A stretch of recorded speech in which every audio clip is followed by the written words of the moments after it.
quand j'étais gamin. Et comme ma mère n'avait pas la possibilité de consacrer son temps j'ai mon éducation à l'école, elle avait confié la mission à un monsieur qui avait une expérience à la matière. En l'occurrence, c'était un capitaine de réserve et c'est un monsieur qui était très intéressé par l'histoire et qui me racontait toujours des tas d'anecdotes qui avaient rapport ou avec la guerre de 14-18 ou avec sa période militaire, et ça m'avait toujours impressionné. Ce monsieur, Jean-Marie Parent, eh bien, quand je travaille bien, parce qu'il me faisait faire des devoirs, il me faisait réciter mes leçons, et quand je travaille bien pour récompenser, eh bien, il me donnait des images. Et c'était des images qu'il découpait dans des magazines, et pratiquement toutes les images qu'il me donnait, c'était des images qui concernaient des soldats de 14-18. Et c'était une des approches, c'est-à-dire que pour moi, c'était une récompense de voir quelque chose qui concernait 14-18. En face de mon habitation se trouvait un magasin de jouets. Et dans ce magasin de jouets, il y avait des maquettes. Et il m'arrivait souvent de traverser la rue. C'était un peu une récréation pour moi dans la journée. Donc il m'arrivait de traverser la rue et puis d'aller dire bonjour aux voisins et d'en profiter pour regarder la multitude de trésors que pouvait contenir ce magasin.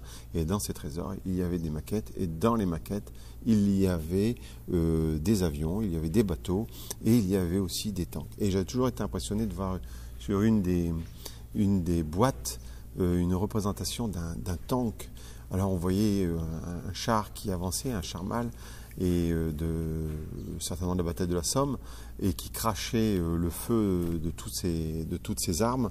Et cette photo-là, elle m'avait vraiment impressionné. Et de ce fait, j'avais tout fait pour convaincre mes parents, enfin ma mère et ma grand-mère, parce que malheureusement côté des mâles entre guillemets de la famille, ils étaient tous décédés, que ce soit mon papa ou mon grand-père, et donc j'ai réussi à convaincre ma mère de me donner un petit peu d'argent pour aller chercher une maquette. Je ne l'ai pas acheté en face, je l'ai acheté dans un magasin qui était un peu plus loin, qui s'appelait Prise Unique, et c'était à l'époque la marque Airfix qui faisait ça.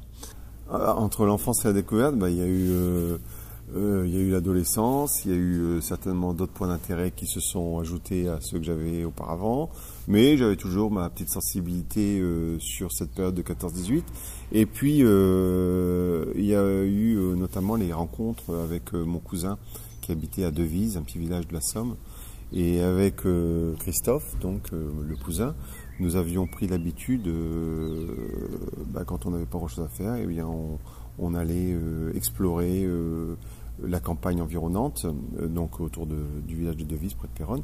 Et puis la campagne environnante, c'était quoi? C'était les champs. Alors les champs, à l'époque, il y avait des souvenirs un peu partout. Ça pouvait être des balles de guerre, ça pouvait être des obus, ça pouvait être des casques, ça pouvait être des vieux fusils. Alors on trouvait ça dans les champs, on en trouvait aussi des fois dans les granges.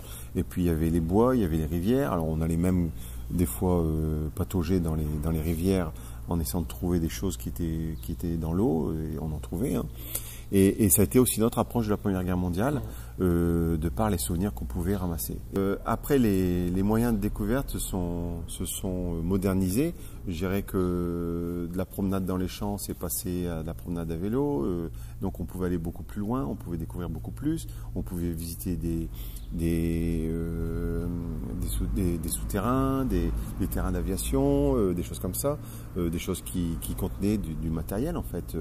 Ou là où on pouvait trouver du matériel. Et puis il y a eu aussi après la moto. Alors ça a été un double plaisir, parce qu'il y avait le plaisir de faire de la moto, aller dans les petits chemins, et puis j'ai toujours à l'esprit des images comme ça, faire une promenade à moto dans les chemins, on s'arrête parce qu'on voit un cimetière militaire, on descend, on va visiter le cimetière militaire, il fait un temps magnifique. Bon, ça laisse des souvenirs, et puis ça renforce justement cette motivation d'en découvrir toujours plus, d'en savoir un peu plus, notamment quand après on voit justement ces cimetières qui sont en complète opposition par rapport à ce qu'elle représente. Je me rappelle mon professeur, là, Jean-Marie Parent, mon précepteur, il me racontait, quand il me faisait des dictées, il me racontait des histoires de trésors. Alors c'était toujours le petit Louis qui partait à la recherche d'un trésor. Il me racontait des histoires, mais à tel point que quand il me faisait une dictée, il me disait bon, c'est tout pour aujourd'hui. Et je disais mais non, je veux continuer, je veux savoir la suite. Et il y avait toujours un trésor dans cette histoire-là, et ça se passait toujours dans un château. Et puis il y avait des galeries, et puis il y avait et ça aussi c'est je dirais c'est vraiment c'est un travail qui a été fait vraiment en amont, quoi. Pour moi, ça fait partie de mon plaisir que de découvrir, que d'écouter des histoires comme ça et de fouiller l'histoire. C'est vraiment beau. Bien sûr, quand on dit une histoire, c'est une histoire humaine. Ça peut être une belle histoire, ça peut être une histoire. Souvent, les histoires tragiques, c'est aussi des belles histoires. Mais c'est une histoire humaine. Il faut vraiment qu'il y ait quelque chose. C'est pas un caillou où on n'a pas grand-chose à dire sur le caillou. C'est quelque chose qui se rattache à une histoire, qui est un vécu. Je me suis intéressé aux vieux documents. Et une des approches par rapport à ces vieux documents, ça a été aussi des livres, notamment les livres de la Société d'émulation. La Société d'émulation, c'était une société savante historique de Cambrai qui existe depuis le 19e, peut-être, non, je pense pas avant, mais dans les alentours. Et c'est des historiens qui se rassemblaient et qui travaillaient sur certains sujets, et puis tous les temps, et puis ils faisaient une publication du travail qui avait été fait. Et ça a été un petit peu les revues que j'aimais bien parcourir à mon adolescence, parce que c'était un peu comme c'était des bouquins qui étaient assez épais, mais il y avait plein d'histoires dedans. Et je me suis mis à collectionner ces documents. Et aujourd'hui, j'ai une collection qui est riche de plusieurs milliers de photos qui ont été faites par des soldats ou des officiers allemands.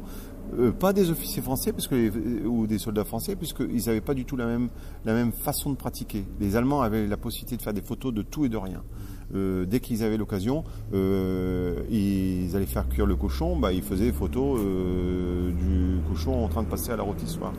Ils faisaient des photos d'un char qui avait été détruit, donc ils prenaient la pose. Et toutes ces photos-là, c'était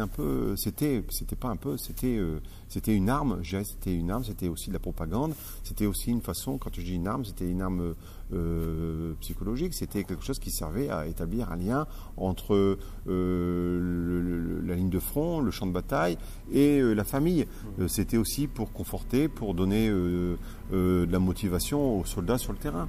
Côté britannique, côté français, côté américain, on n'a plus du tout la même considération par rapport aux photos. On a des photos, c'est sûr, on en a beaucoup, mais on a des photos qui sont plus des photos officielles. Il y avait des gens qui avaient encore pas mal de souvenirs de ce qui s'était passé ou de ce qu'ils avaient vécu en 14-18. Et ces gens-là, c'était forcément des gens âgés, des gens qui avaient pu participer à la Première Guerre mondiale.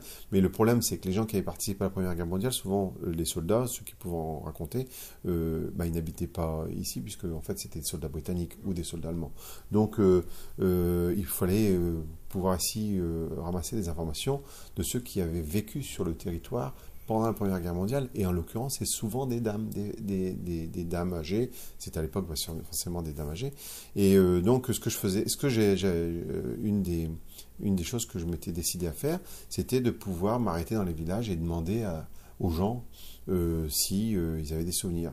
Alors, ça commençait par un petit tour dans le village. Quand je voyais quelqu'un sur le pas de sa porte, je m'arrête et je vais voir la personne. Je lui dis, alors même si c'était une personne qui me paraissait très âgée, j'avais quand même une certaine diplomatie. Je disais, est-ce que vous connaissez des gens qui peuvent avoir des souvenirs sur la période de 14-18, même si j'étais convaincu que la personne à qui je m'adressais pouvait, elle, en avoir. Mais par respect, je disais, est-ce que vous connaissez des gens ? Et je leur expliquais que je m'intéresse à l'histoire, tout ça. Et c'est comme ça qu'il y a des gens qui commençaient à me livrer des informations de premier ordre.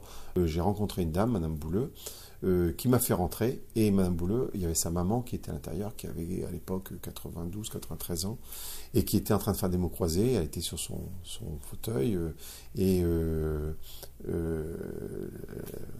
la fille me dit, ben voilà, maman, elle a des informations, elle était là, elle a beaucoup de choses. Et cette dame-là, elle commence à me parler.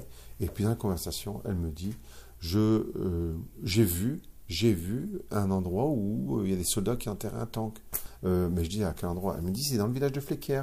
Mais là, j'avais un témoin direct, quelqu'un qui avait vu la chose. Madame Bouleux, autant elle avait une tête qui était... mais alors, elle se rappelait de tout comme si c'était hier. Par contre, malheureusement, ses jambes avaient accusé le poids des années et elle avait beaucoup de difficultés pour se déplacer. Et il n'était même pas concevable, c'était prendre un risque de vouloir la... en plus, je n'étais pas de sa famille, je ne pouvais pas prendre la responsabilité. J'avais écrit à une élue à l'époque en lui demandant si on ne pouvait pas éventuellement prévoir une ambulance ou quelqu'un ou des gens spécialisés qui auraient pu l'emmener sur le terrain. L'information était assez précise, mais elle n'était pas... quand on est au milieu du champ, on se dit mince, là, il y a un problème. Je suis allé acheter un détecteur de métaux. Je me suis dit peut-être qu'avec ça, j'ai peut-être y arriver. Mais je prends le détecteur de métaux, je suis passé dans le champ et tout ça, rien du tout. Donc je me suis dit, c'est peut-être parce que le détecteur de métaux il n'est pas si puissant, donc j'en ai racheté un plus puissant. Mais en fait, c'est pas le détecteur de métaux qui fait, c'est celui qui est derrière, quoi, celui qui s'en sert qui fait la différence. Donc en l'occurrence, c'était pas comme ça qu'il fallait agir. Alors ce que j'ai fait, c'est que j'ai dit, j'ai essayé quand même de retrouver d'autres personnes qui ont pu avoir des souvenirs. Donc j'avais des informations déjà plus importantes, plus intéressantes. Donc je suis allé voir d'autres personnes âgées dans le village de Flecker et je les ai interrogées. Alors Monsieur Lavallée, c'était intéressant aussi, parce que le témoignage de Monsieur Lavallée, il avait des points communs avec celui de Madame Bouleux. Et puis il y en avait d'autres, par contre, qui allaient à l'encontre de son information. J'ai rencontré même les propriétaires du terrain qui me disaient, bah non, c'est pas là, c'est beaucoup plus loin. Ou d'autres personnes qui m'ont dit, bah oui, effectivement, il y a eu quelque chose d'enterré, mais ça a été retiré. Madame Bouleux, c'était une gamine à l'époque. Elle l'a pas vu, ça a été retiré pendant qu'elle était gamine.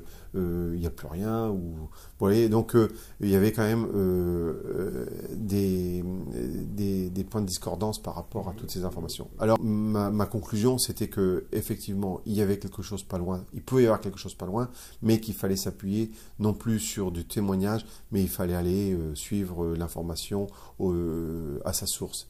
Il fallait que j'aille là, ce que les Britanniques appellent le first-hand account, c'est-à-dire le récit de terrain, celui qui a été raconté, qui a été écrit sur le champ de bataille. Mais sur cet entrefait-là, j'avais rencontré un monsieur qui s'appelle Jean-Luc Gibault, qui est devenu un de mes plus grands amis. Et Jean-Luc Gibault, je me suis aperçu que c'était un gars qui était passionné par l'histoire. Et très rapidement, on avait des points communs. Et c'est de là qui s'est construite notre amitié, en fait. Hein. Et j'ai grillé énormément d'étapes grâce à Jean-Luc. Et on a commencé à suivre le destin de chacun des chars qui sont partis au combat pendant les journées qui ont précédé le 20 novembre, mais aussi bien sûr celle du 20 novembre. Et on a eu des histoires absolument extraordinairement aussi émouvantes, des combattants britanniques qui étaient dans ces machines de guerre qui partaient à l'assaut des lignes allemandes. Ça, alors les photos aériennes, ça c'est le top du top. Pour quelqu'un qui fait des recherches sur le terrain, la photo aérienne, il n'y a pas mieux. Parce que la photo aérienne, c'est du vrai, c'est pas de l'approximatif. On est sur du concret. On voit si un tank est détruit à tel endroit, on le voit. En fait, ce qui s'est passé, c'est que quelque part, bien que pour moi, si un tank devait être retrouvé, ça devait être à Flecker, parce qu'on est au cœur du champ de bataille au niveau de la géographie et au niveau de l'histoire, malgré tout, comme j'étais encore dans le flou, parce que j'avais encore aucune preuve qu'un char était réellement enterré à cet endroit-là, même si j'avais des témoignages qui me laissaient penser qu'il y avait une chance de trouver quelque chose, eh bien, j'avais élargi mon champ d'investigation, c'est-à-dire que je ne me suis pas concentré à Flecker, j'ai élargi mon champ d'investigation à plein d'autres sites, que ce soit Bourlon, que ce soit Villers-Quilin, que ce soit Gonnelieu, que ce soit Ribécourt, que ce soit tout ça. J'allais partout où un char avait pu être enterré. J'étais devenu un peu obsédé de retrouver un char. Et à chaque fois que À chaque fois que je trouvais sur le champ de bataille des morceaux de char, pour moi je vibrais, pour moi ça voulait dire quelque chose. Je touchais l'histoire du char du capitaine Sir Cecil Edwardis. Il y a une photo qui m'a montré quelque chose de formidable par rapport à toutes les autres. C'est que c'est une photo qui a une particularité. Elle avait été faite un jour de soleil. Il faisait beau, et quand il fait beau, et ben, il y a le jeu des ombres. Et ben, je me suis aperçu qu'en fait, ce qu'on avait pris pour un blocos n'était pas un blocos, mais une excavation. Et par conséquent, si un char avait pu être enterré, pour moi, il n'y avait pas un autre endroit, c'était à cet endroit-là. Donc l'opération suivante, c'était de vérifier qu'il y ait quelque chose à cet endroit-là. Et je me suis dit, il y a deux moyens techniques qu'on peut utiliser. Il y a les détecteurs de métaux et il y a aussi la photo infrarouge. Alors la photo infrarouge, il faut faire une photo infrarouge, mais aérienne. Alors, je suis allé voir le colonel de la base aérienne, qui était très sympathique à l'époque, et je lui avais expliqué mon problème. Et puis, ça a plu au colonel, et il a envoyé un avion, il a fait une mission, il a fait plusieurs missions sur le secteur sur plusieurs zones, pas seulement Flesquières, je ne dirais pas lesquelles, mais pas seulement Flesquières. Et il a fait un passage à basse altitude au niveau de Flesquières, et il a fait un film comme ça. Et, incroyablement, il y avait quelque chose, une trace qui montrait qu'il y avait quelque chose. Alors là, j'ai dit, là, on se rapproche parce que là, on est, ça se coordonne avec la photo aérienne qui avait été faite en 1918. Donc maintenant, on va faire autre chose. On va éplucher le travail avec le détecteur de métaux. Et ça tombait bien parce qu'il y avait une dépollution qui se pratiquait sur le secteur de Nierny. Alors une dépollution d'un terrain militaire. C'est un aérodrome militaire parce que l'aérodrome militaire allait être rendu aux civils, donc il fallait que l'armée prenne les mesures pour s'assurer qu'il n'y ait pas de munitions ou de choses comme ça. Donc on avait envoyé une équipe de spécialistes avec du matériel de haut niveau pour pratiquer cette dépollution. Donc je suis allé visiter le site et puis j'ai demandé si éventuellement, à l'officier responsable, si éventuellement il n'y avait pas une possibilité de pouvoir, s'ils avaient un creux, si éventuellement ils passaient par là dans le déplacement, faire une petite prospection avec le matériel. Et je les ai conduits à l'endroit, et parce que ça leur plaisait, hein, c'est des militaires, ils se disent bah, ça peut être dangereux, on va les voir, on va mesurer ça, et ils sont allés avec le matériel. Et je les ai conduits et j'ai dit, est-ce que vous pouvez regarder là précisément? Et ils ont regardé là précisément, ils ont dit, bon sang de la terre, la dernière fois qu'on a eu un écho comme ça, c'était une cuve à fioul de 10 tonnes. Donc là, il dit, là vous avez quelque chose, vous avez du lourd. Donc j'ai commandé une grue, il y a une entreprise qui est venue et puis qui a suivi les instructions de l'archéologue en chef.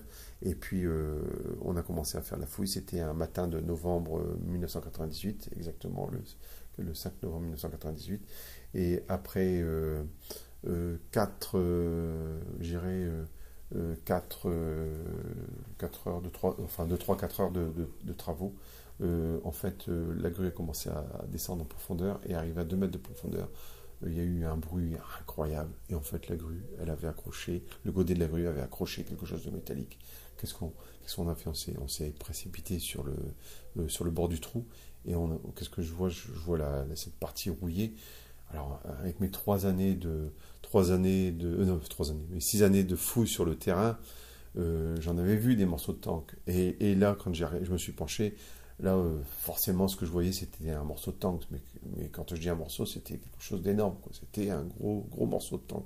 Donc, on descend, on donne un petit coup de truelle, un petit coup de pinceau, on découvre, on dit là, et là, tout de suite, je m'aperçois que c'est le côté d'un tank. Le grutier dégage un petit peu plus loin et on découvre l'écoutille, la porte d'entrée qui est sur le panneau supérieur du char. On essaye d'ouvrir la porte, bloquée. Alors on met avec un système on met du dégrippant, on essaye de prendre une corde, on commence à faire une pesée pour justement dégager la porte. Et puis elle commence à bouger, elle s'ouvre.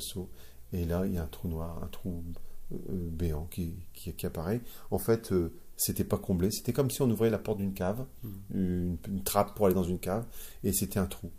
Et là, je dis, là, pour moi, c'était vraiment le moment le plus important. Et je regarde, je dis, il n'y a personne, il n'y a pas de squelette, c'est bon, on peut y aller.